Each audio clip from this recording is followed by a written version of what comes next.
Mbali, the beautiful flower of Death Street. Augustine High was known for discipline, prestige, and academic excellence. But for the male students and teachers, it was known for something else. Mbali, she was breathtaking. Her skin, smooth and golden brown, glowed under the sun. Her eyes, deep pools of darkness, held secrets no one could understand. When she walked, her hips swayed like a song, and her laughter was like the call of a siren. Mbali was no ordinary girl. Every boy wanted her, and every teacher fantasized about her. But those who got close enough to touch her never lived to tell the tale. They died. Brian Mwaura was the school's golden boy, handsome, athletic, and the son of a wealthy politician. He had the world at his feet. When Mbali turned her attention to him, he felt like a king. One Friday evening, after a secret rendezvous in an empty classroom, Brian felt invincible. As Mbali left, she whispered something in his ear, something that made his skin crawl. 7 days.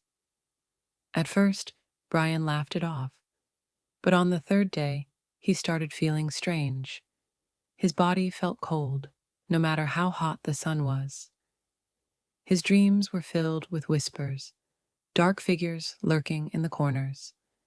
By the 5th day, his nose bled randomly, and shadows seemed to move when he wasn't looking. On the 7th day, Brian was found in his dormitory. His body was twisted unnaturally, his mouth frozen in a silent scream.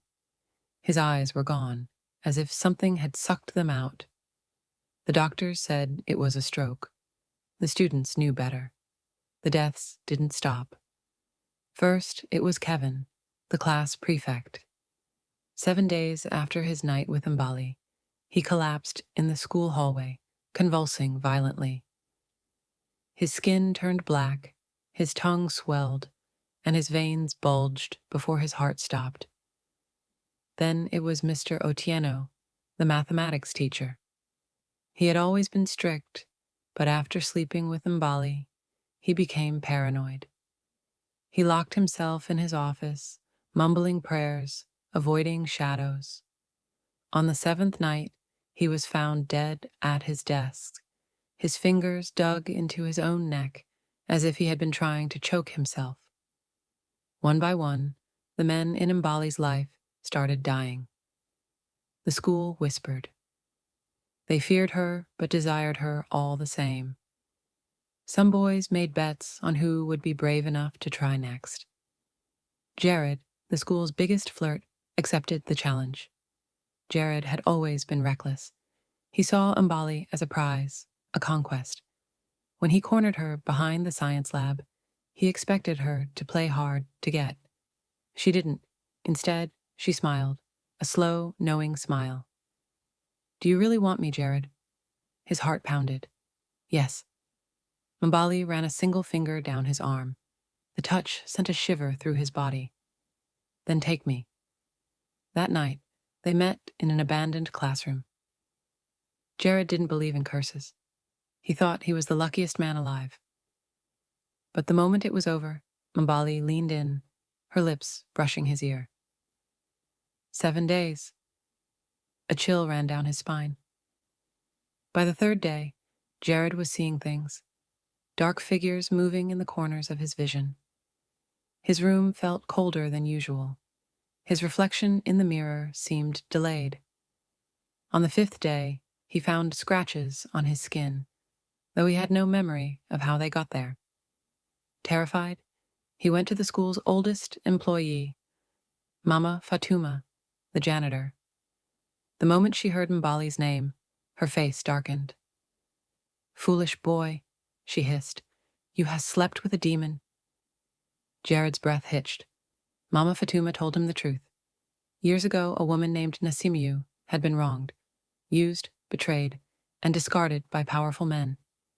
Before she died, she called upon dark forces, offering her soul for revenge.